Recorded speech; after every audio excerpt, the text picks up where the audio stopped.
Está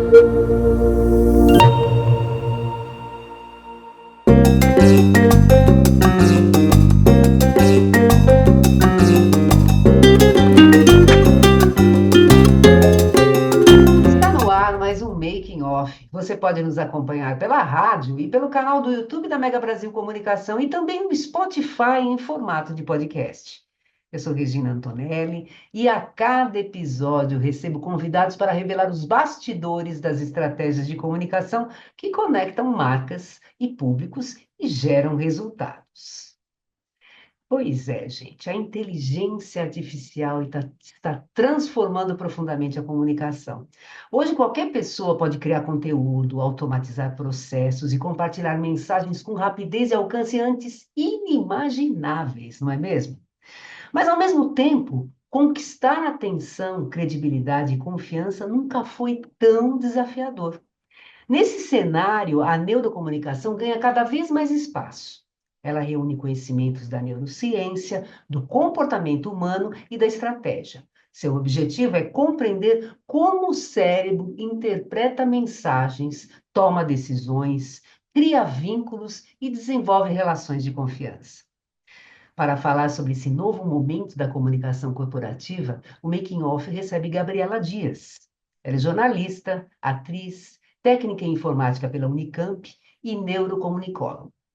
Com mais de 20 anos de carreira, atuou em importantes veículos de comunicação, como TV Record e SBT. Construiu sua trajetória no telejornalismo e no Hard News. Foi repórter em rede nacional, apresentadora, editora de texto, responsável por pauta e chefe de redação. Hoje, a Gabriela é CEO da Get Comunicações, empresa especializada em comunicação corporativa e que tem entre seus principais diferenciais a utilização da neurocomunicação à jornada do cliente. Olá, Gabriela, seja muito bem-vinda aqui no Making Off, para a gente falar sobre esse tema muito interessante.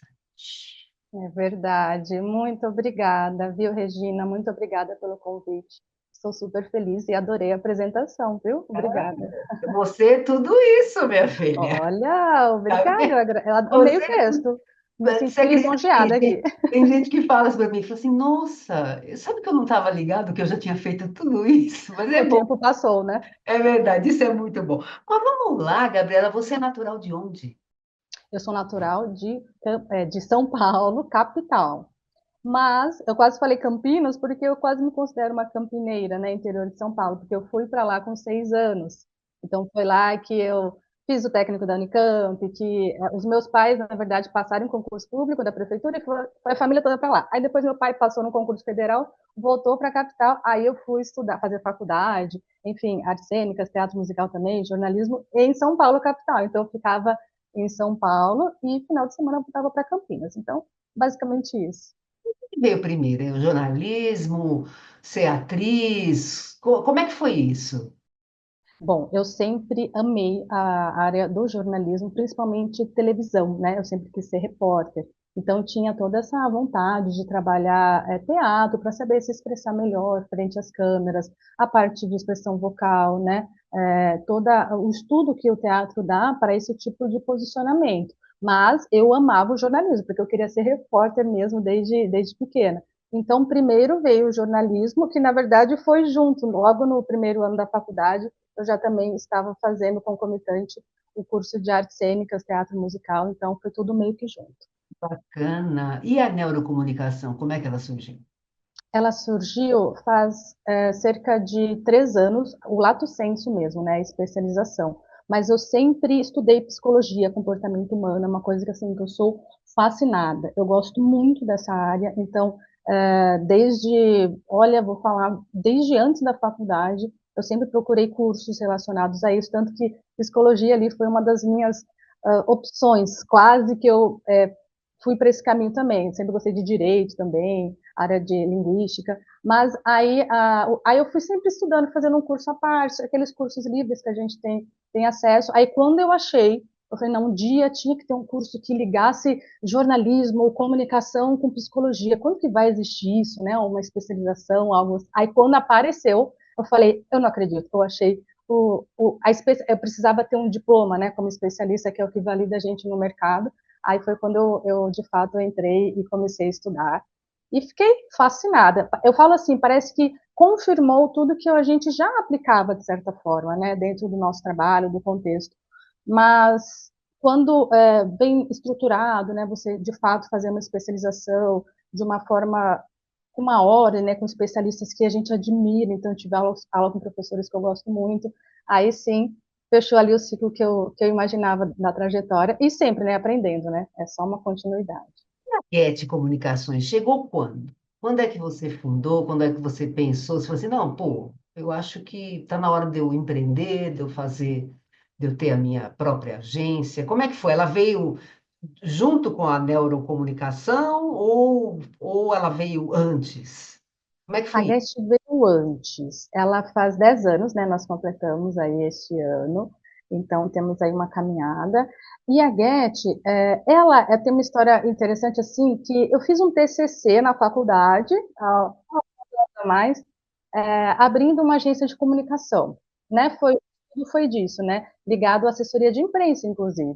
Mas eu não tinha um desejo realmente de fazer isso. É porque eu gostei muito da matéria, encaixou ali, né, na época, essa questão do empreendedorismo que eu também gostava de estudar, mas não de fato para realmente abrir uma agência, porque eu sempre falei, não, eu quero trabalhar na grande mídia, o meu foco é conseguir entrar, né, ser jornalista, ser repórter, apresentadora, era algo que eu busquei com afinco, né? Deu certo, né? Graças a Deus, fui muito feliz também.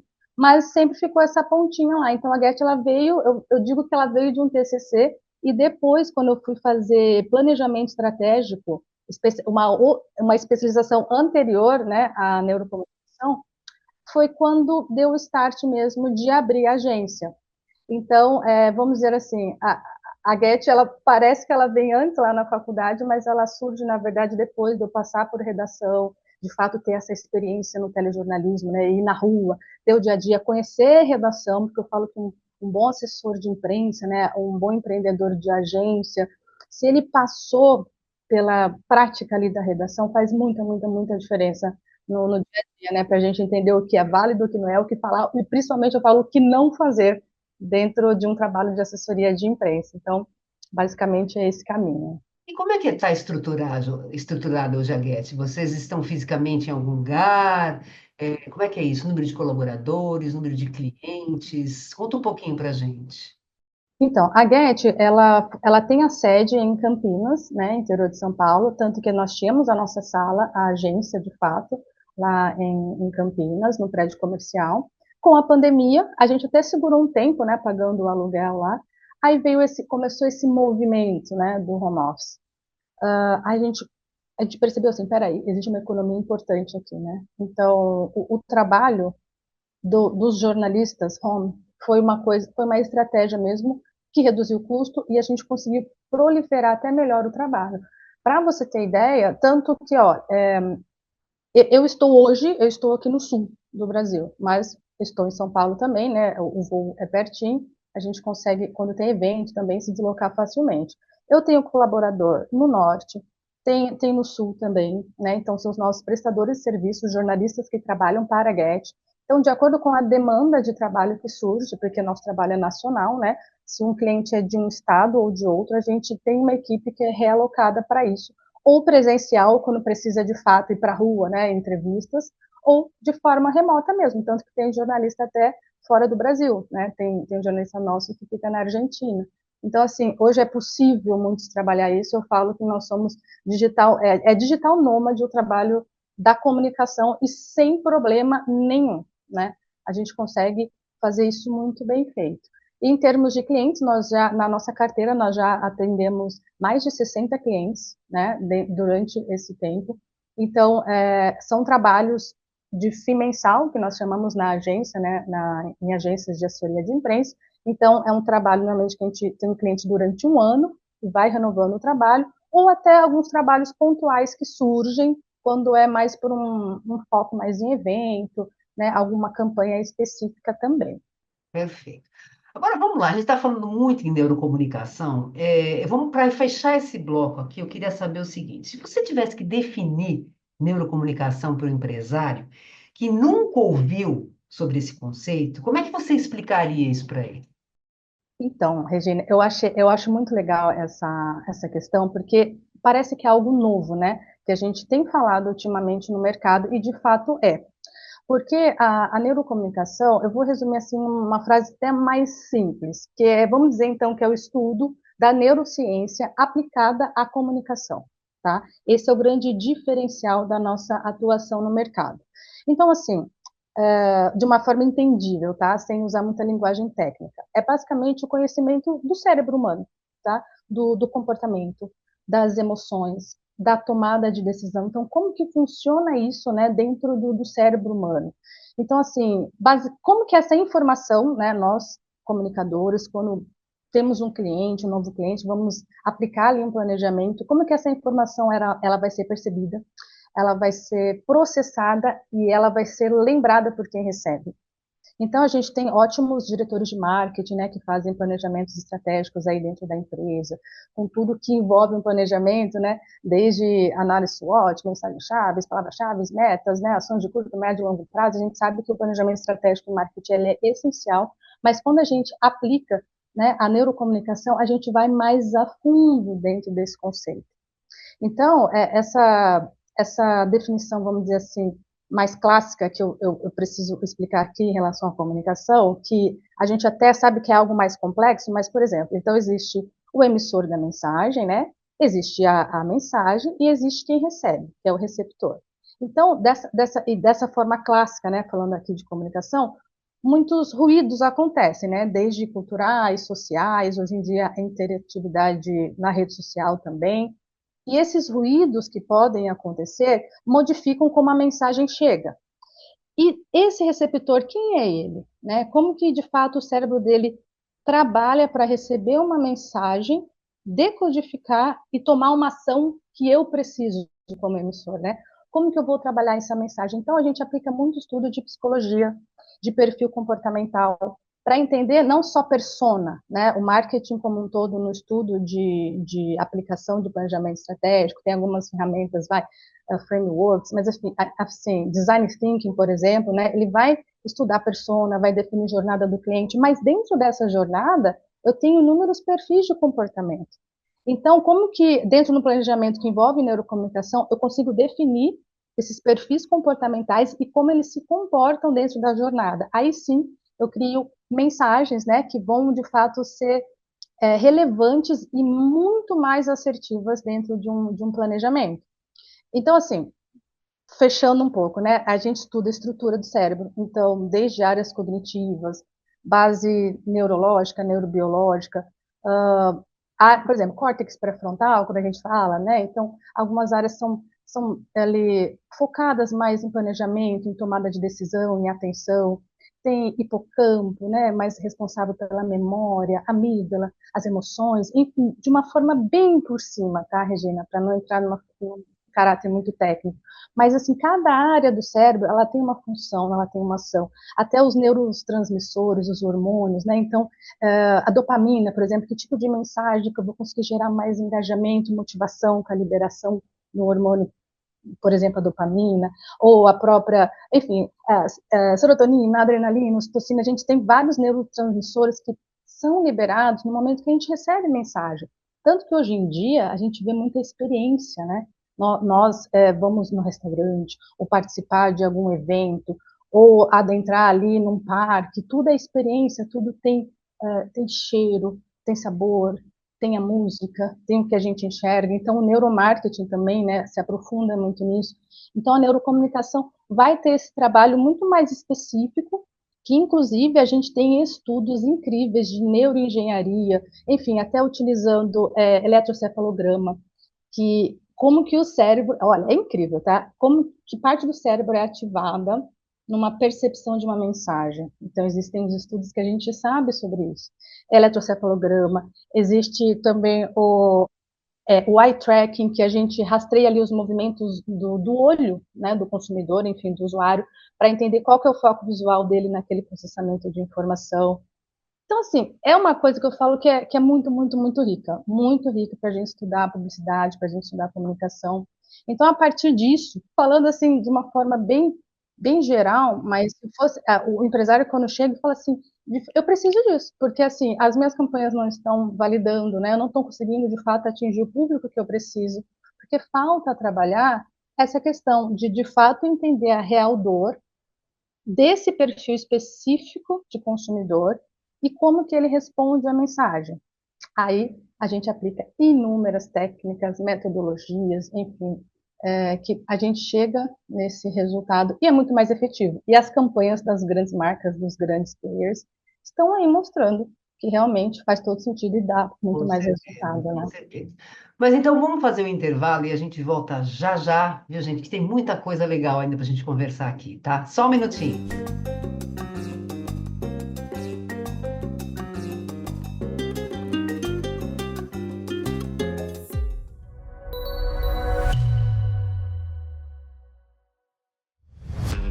Presente há mais de 30 anos no mercado, a Mega Brasil Comunicação é considerada por muitos um hub de ações e experiências que agregam valor à cultura corporativa e valorizam o desempenho dos profissionais desse setor.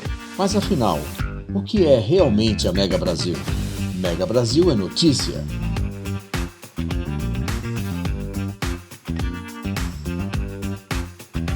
Mega Brasil é editoria.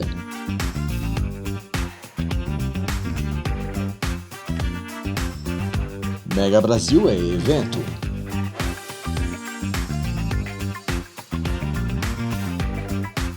Mega Brasil é reconhecimento.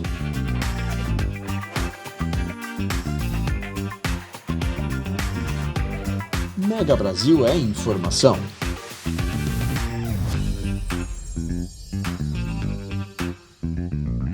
Mega Brasil é comunicação. Mega Brasil. A história da comunicação passa por aqui.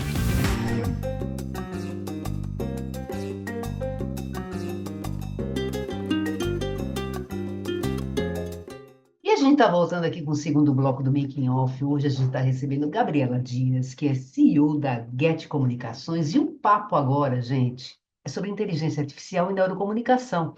Que aqui, na realidade, é que a gente já falou bastante, ela explicou bastante no primeiro bloco do que se trata, né, a neurocomunicação, mas vamos lá.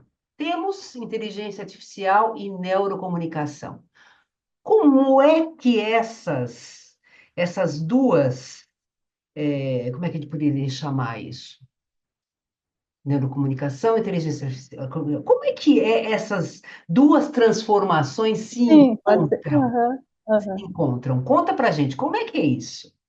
Eu digo que é o hype do momento, né? Quando a gente fala de IA, obviamente, e neurocomunicação também está mexendo bastante com o mercado, né? Entendendo aí como que a gente de fato funciona, como que o ser humano responde às mensagens. A IA, obviamente, veio para transformar, já tem transformado muito o mercado, principalmente também, né, o da comunicação.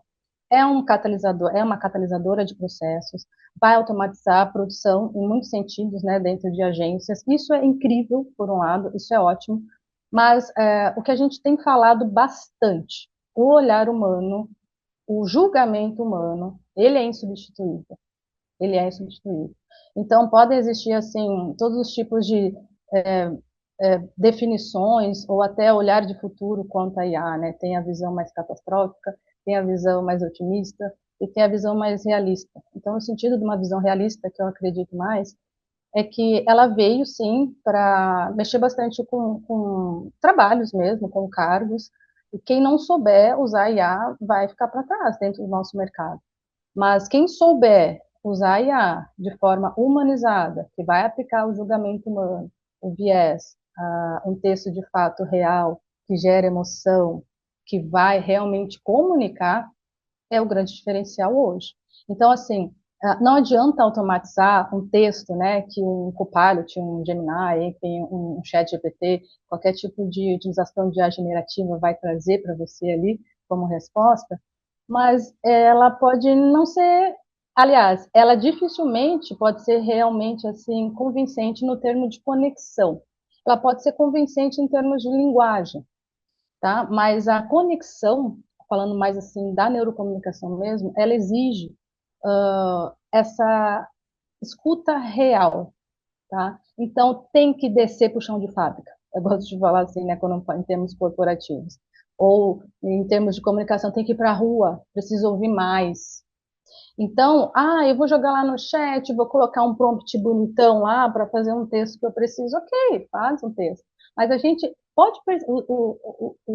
A própria linguagem, hoje no LinkedIn, né, a gente tem um monte de texto mecanizado, robotizado, não conversa mais. Você consegue já perceber o que de fato é algo mais humano. Então, falando em comunicação, precisa ter entrevista real, precisa conhecer o público mesmo, precisa aplicar testes psicográficos, né? Entender aquele perfil real daquele ser humano que vai receber a mensagem.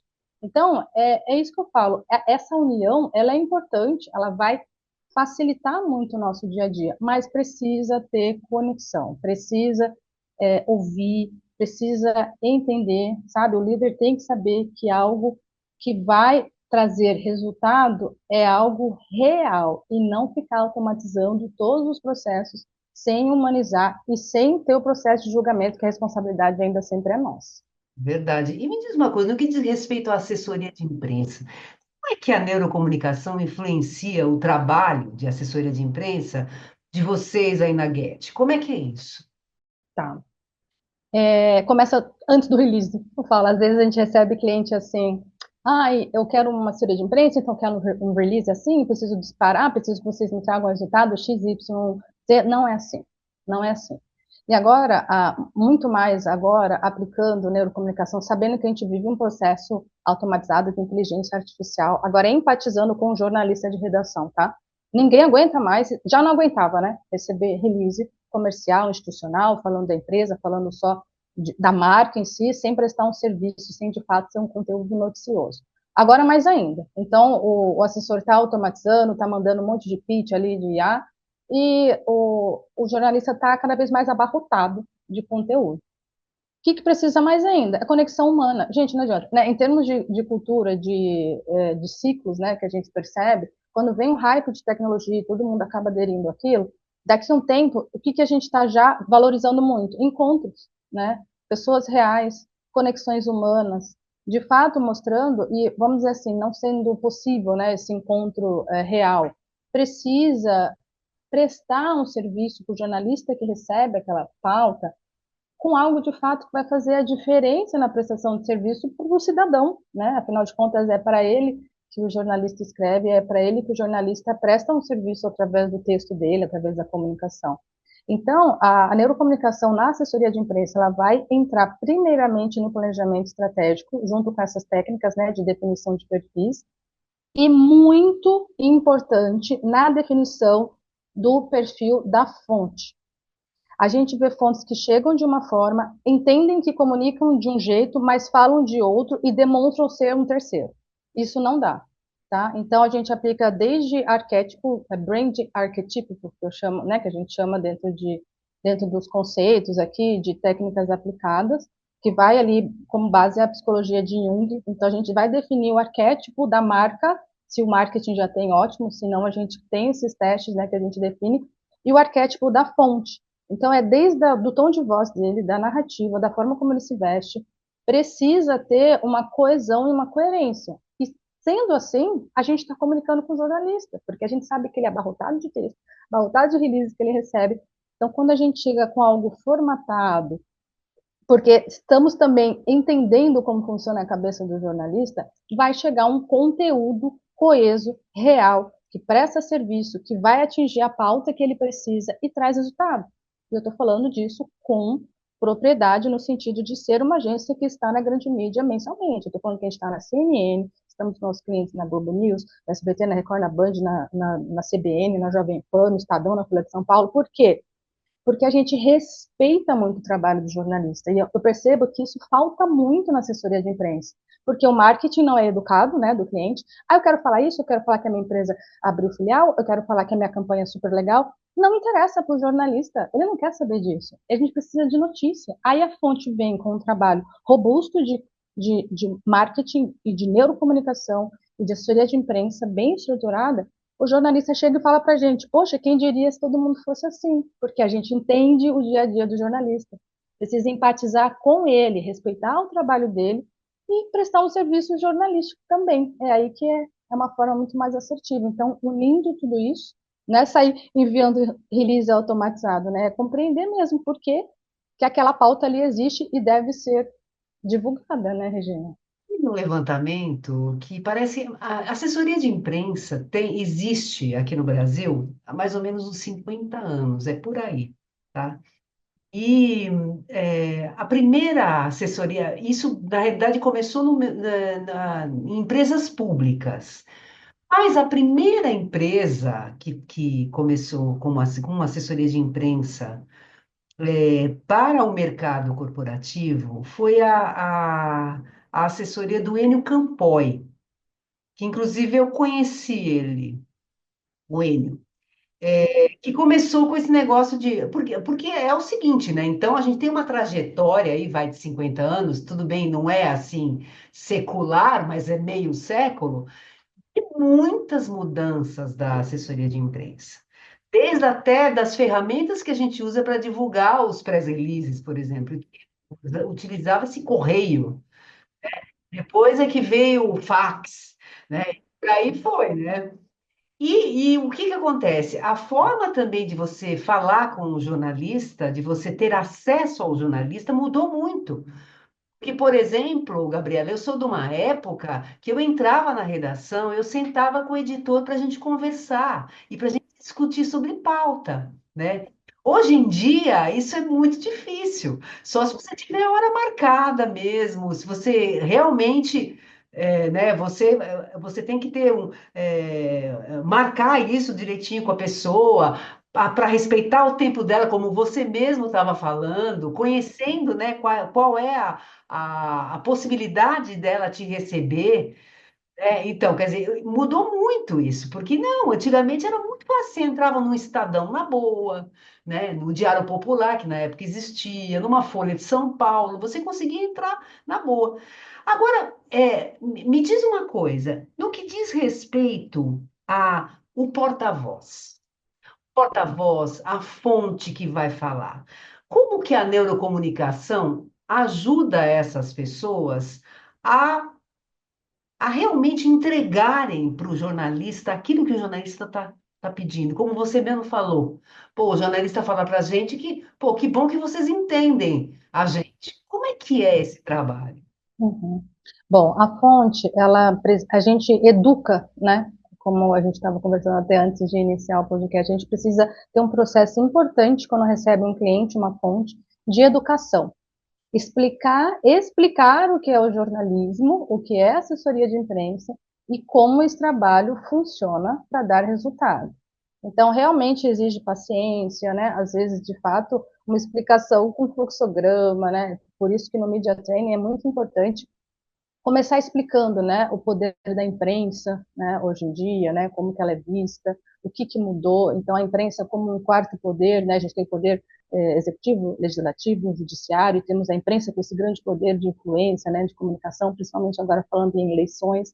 Então, entender o respeito que precisa ter sobre isso, a ética envolvida. Então, no Media Training eu falo bastante sobre ética, tá? No processo de jornalismo, de assessoria de imprensa, o que o jornalista promete lá numa faculdade, né, no momento de pegar o diploma, e como que a gente precisa respeitar esse processo de comunicação, de fala, né, respeitar o lugar de fala de cada um e entender como funciona.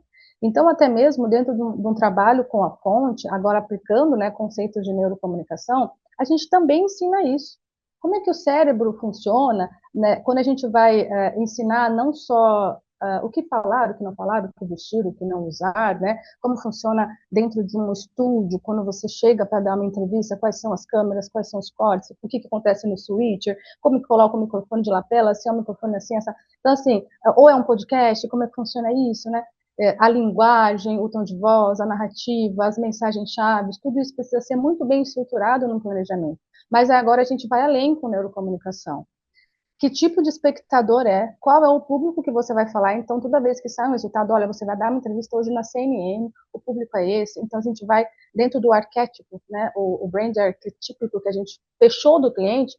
Olha, esse público, lembra que a gente falou sobre esse arquétipo que você demonstra assim a roupa como que você fala respeitando esse público para atingir essa mensagem?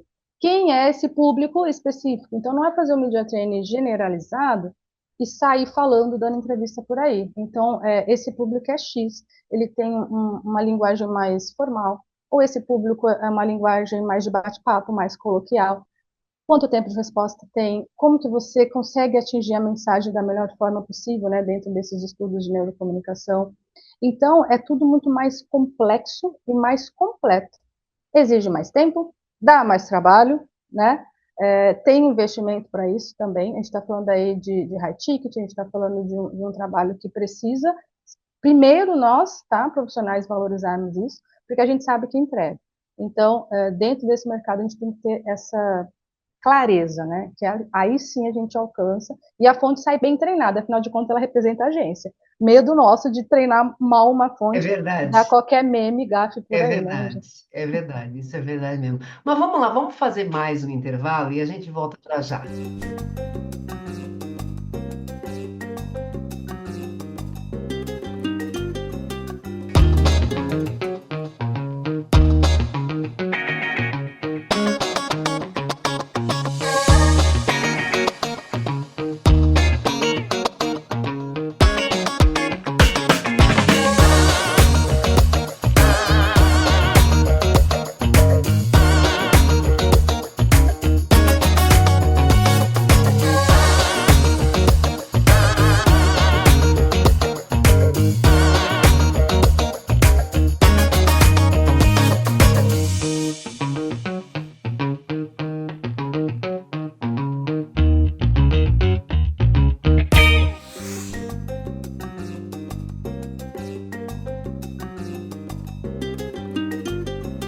A gente está voltando aqui no último bloco aqui do Making Off. Hoje a gente está com a Gabriela Dias, que é CEO da Get Comunicações.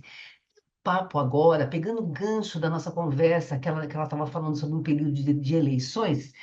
Então, Gabriela, me diz uma coisa: fake news, deepfakes, que a gente sabe que agora o negócio vai começar a bombardear o noticiário, vai ser uma coisa muito louca assim nas redes sociais. Esse excesso de informação, eles desafiam demais diariamente a confiança das pessoas. Como é que a neurocomunicação ela pode ajudar empresas e lideranças a preservar sua credibilidade? Tá. Olha, antes de tudo, uma dica importante, parece óbvia, mas precisa ser falada, tá?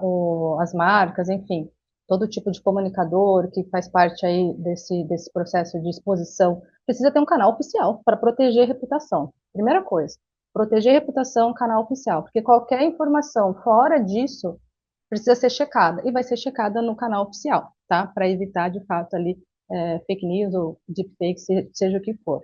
E agilidade na resposta. Então, monitorar isso, então precisa ter uma equipe de comunicação que está clipando, que está monitorando, né? Enfim, tem várias ferramentas hoje de mention, né? De menções de marca, e monitorar o que está acontecendo e já ir respondendo nos canais oficiais. É uma forma de evitar.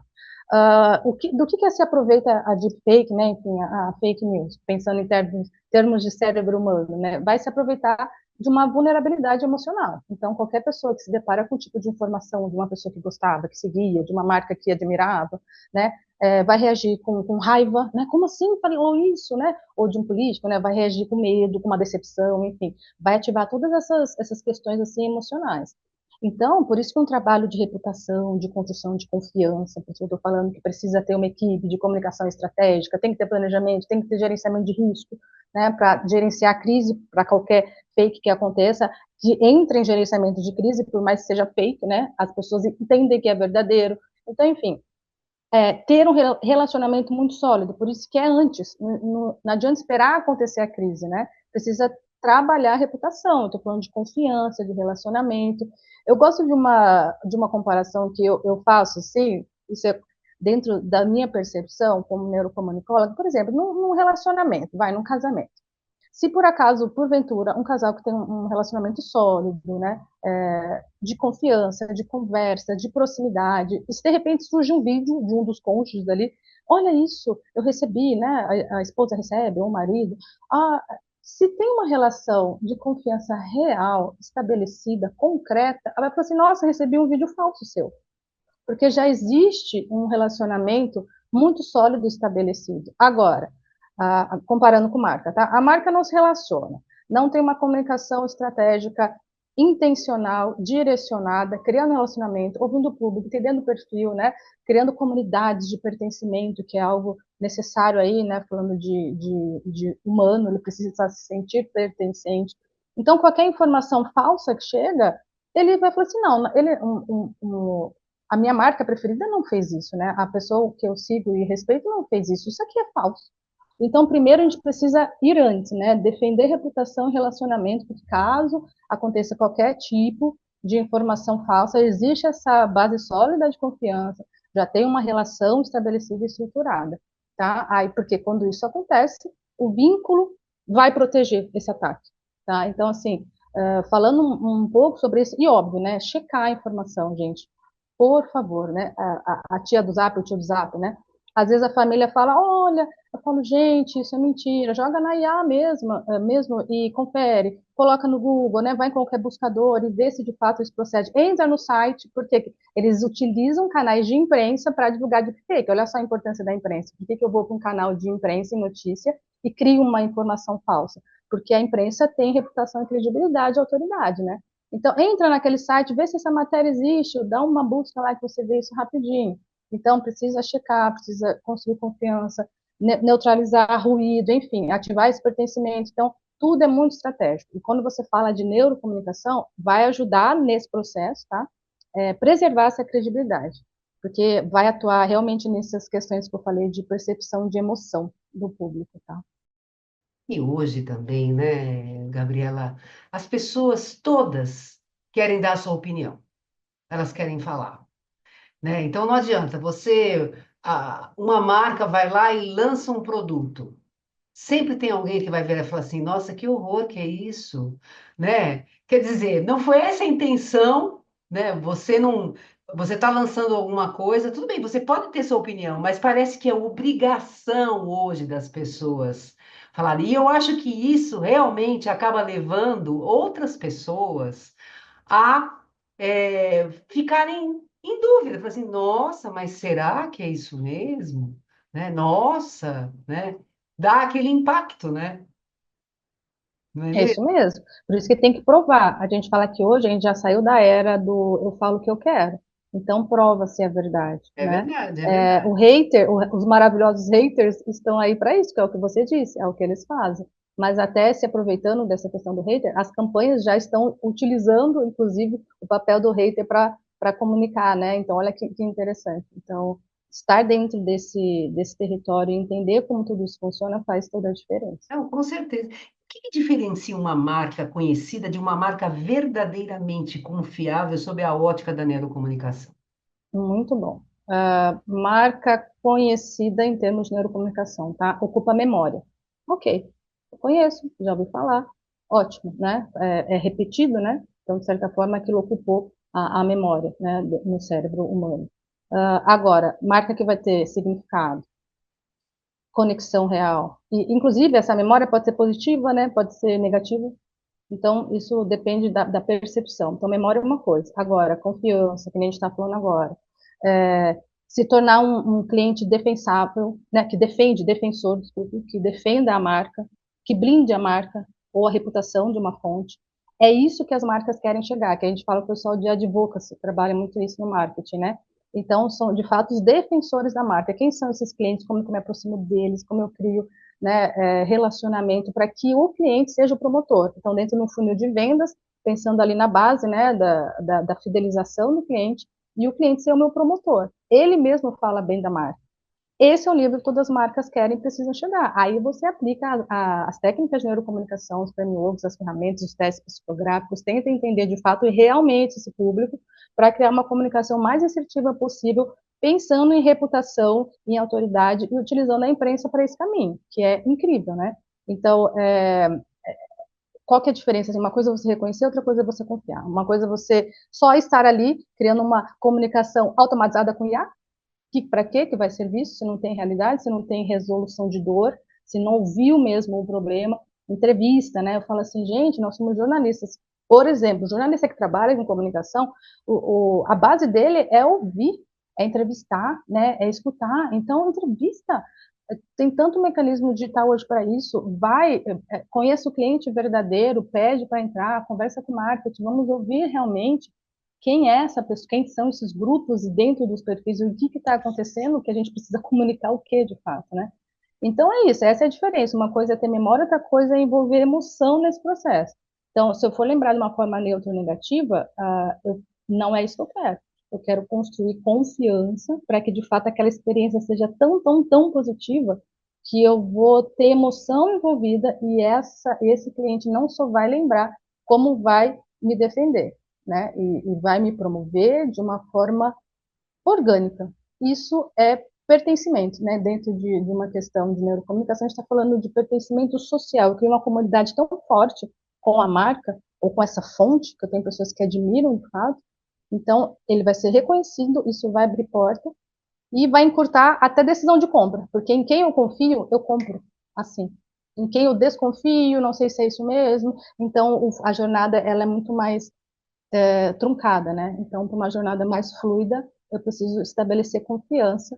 E ainda bem que a assessoria de imprensa e a comunicação estratégica está aí para isso hoje, né? Para trabalhar a reputação e a autoridade junto com os veículos de comunicação. Muito bom.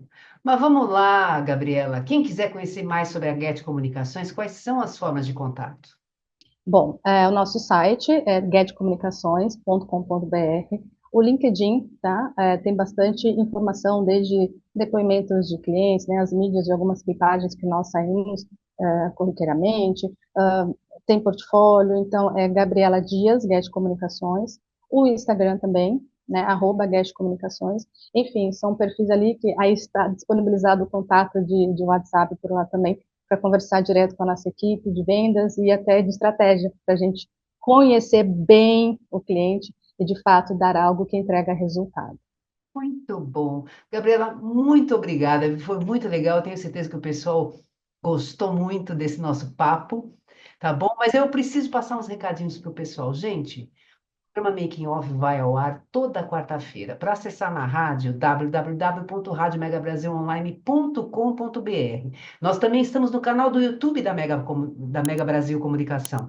Entra lá, acha o programa, toca o sininho, porque toda vez que tiver entrevista nova, você vai querer ser avisado, não é mesmo? E também estamos no Spotify em formato de podcast. Gente, um grande beijo para vocês e até a próxima. Tchau, Gabriela!